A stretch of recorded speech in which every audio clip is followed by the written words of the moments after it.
สวัสดีครับสบายดีท่านผู้ชมที่เคารพทุกคนบ่ว่าจะเป็น FC นอกประเทศและในประเทศมื้อนี้สองพาเที่ยวสิพามาเบิ่งบรรยากาศของการมาซื้อน้ำดื่มที่เขตชนบทที่เขาจะเอาไปดื่มกันนะท่านผู้ชมมื้อนี้ก็เลยมีบรรยากาศของการมาเอาน้ำดื่มอยู่ที่เมืองจำพรเนาะบ้านตาแล้วก็ถือว่าเป็นเขตที่เขตชนบทที่ต้องมาซื้อกันบรรยากาศในมื้อนี้ก็ร้อน38 กว่าองศา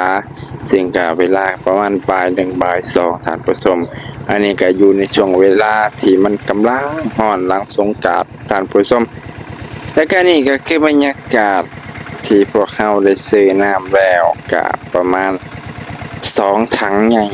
กับอีกถังน้อยถังหนึ่งแล้วก็ถังน้อยๆเนาะถัง20ลิตร20ลิตรนั่นแหละ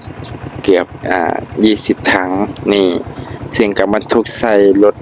ไถนาท่านผู้ชมรถไถนาเดินตามท่านผู้ชมก็ถือว่าเป็นการขนส่งแบบแบบสมัยติกกี้ว่าซั่นเถาะก็ต้องใช้รถไถเนาะเฮาก็ถือว่ายังบ่มีรถใหญ่รถอันนั้นปานใดก็ต้องส่วนหลายเขาก็ใช้รถแบบนี้แหละแถวนี้เนาะแต่คิดว่านอกก็ถือว่าเป็นรถประจำตำแหน่งว่าซั่นเถาะสำหรับในการขนของหนักของหลายนี่ตอนนี้กำลังเบิร์นขึ้นท่านผู้ชมนักบ่นักก็บ่เบิ่งเอาฟันออกกุ่นๆเลยเพราะว่ามันหนักแฮงทางหนักทางโน้นน่ะแถวนี้ก็ถือว่าโอ้โหมันขึ้นโน้นแน่น้อยหนึงแล้วก็รถเฮาก็หนักเกือบโอ้ฮอดตันก็บ่ฮู้แหละหรือบ่ฮอดก็บ่แน่แหล้วเนาะนี่บรรยากาศในช่วงนี้ฮากะผ่านจากการเฮ็ดทางถนนหนทางใหม่ๆประมาณเดือน2เดือนนี่แหละเพิ่นเฮ็ดทางแล้วให้การสัญจรสะดวกขึ้นกว่าเก่าไปเบิ่งบรรยากาศไปนำกันในการเดินทางจากบริษัทนำดื่มไปหาเขตชนบทจะมีคนซื้อคน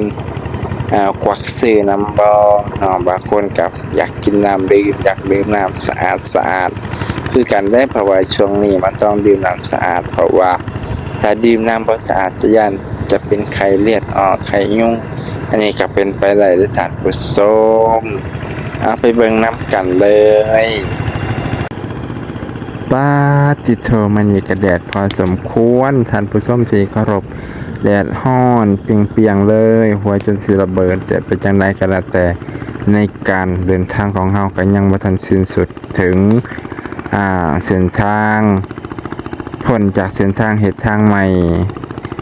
ถนนหนทางที่ลาดยางผ่านไปแล้วก็เหลือแต่ทางที่เป็นเกต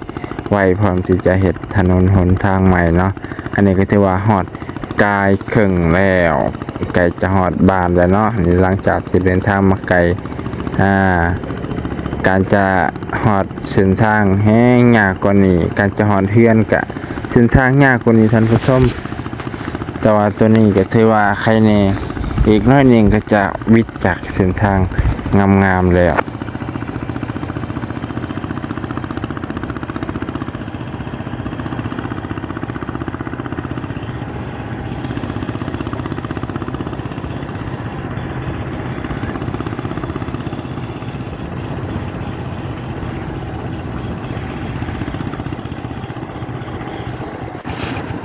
บอดี้ก็ได้พ้นจากเส้นทางถนนหนทางอันสะดวกสบายสู่เส้นทางอันแสนลำบากยากจนยากเข็นเข็นใจท่านผู้ชมอันนี้คือถนนที่เพิ่นเฮ็ดมาแล้ว 4-5 ปีขึ้นหลังนี่ก็คือรถประจำตำแหน่งของเขตชนบทเอารถแบบนี้แหละการสัญจรแถวเขตชนบทมีแต่รถไถนาเดินตามท่านผู้ชม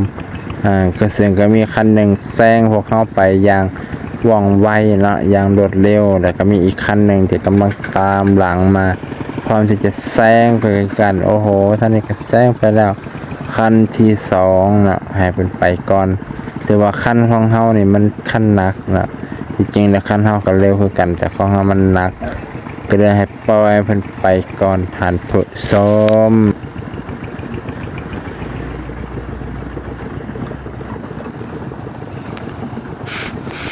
หลังจากที่เฮาเดินทางมาก็มีลูกค้าที่แวะขอซื้อน้ำ1กระตุก2กระตุกเนาะตุกละ 10,000 กีบหรือประมาณ40 บาทท่านผู้ชมวันนี้เฮาก็สิได้เดินทางต่อไปเนาะนี่เส้นทางในการกว่าจะฮอดเรือนก็เบิ่งในกล้องคือธรรมดาแต่ว่าเบิ่งในสภาพความเป็นจริงน้ำถนนเป็นหลุมเป็นบ่อได้ท่านผู้ชมรถไถเดินตามนี่แล่นไวบ่ได้เนาะเอาบัดนี้ก็ไปเบิ่งบรรยากาศอ้อม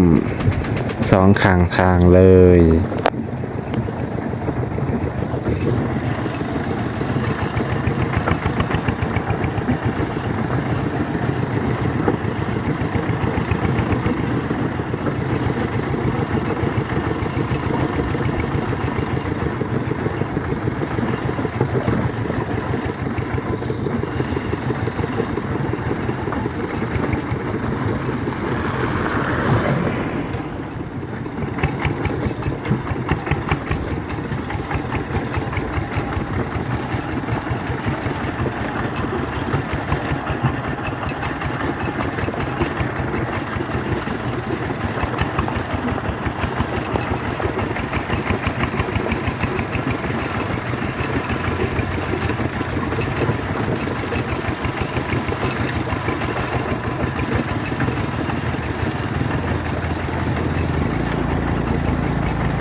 บัดนี้ก็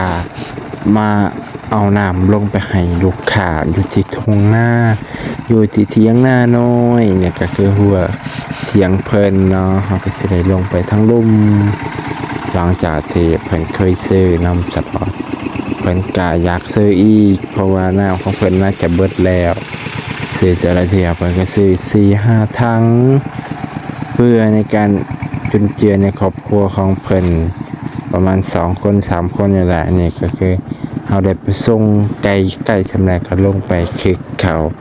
เนาะเพราะว่าเพื่อถือสุขอนามัยต้องดื่มน้ำที่สะอาด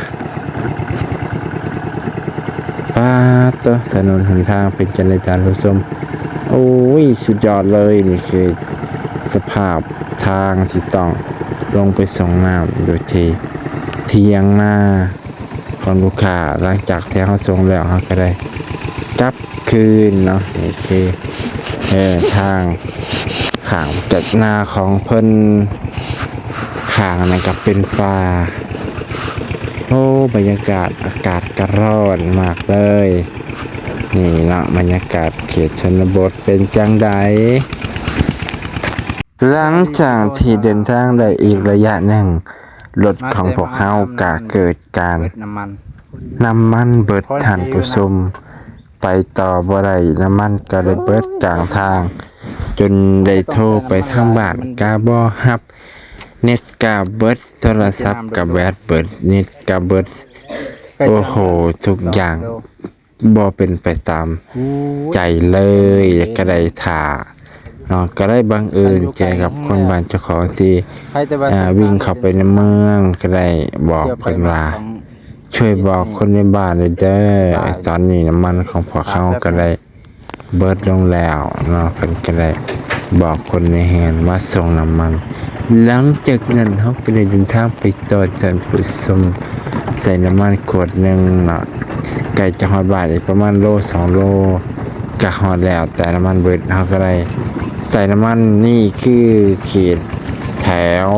ทางที่ยากสุดเป็นหลุมเป็นบ่อยามฝนตกโอ้ยทางยากยามฝนบ่แห้งกับใครเนี่ยถ้าฝนแห้งกับเป็นขี้ตมเลยฐานผู้ชมแต่ว่ายามแห้งแล้งก็เป็นขี้พุ่นไงกุ้มเลยฐานผู้ชมนี่คือบรรยากาศหลังจากที่เดินทางมาไกลแสนไกลก็ถึงจุดหมายปลายทางของพวกเขาแล้วนี่ก็คือบริเวณของหมู่บ้านของข้าพเจ้านั่นเอง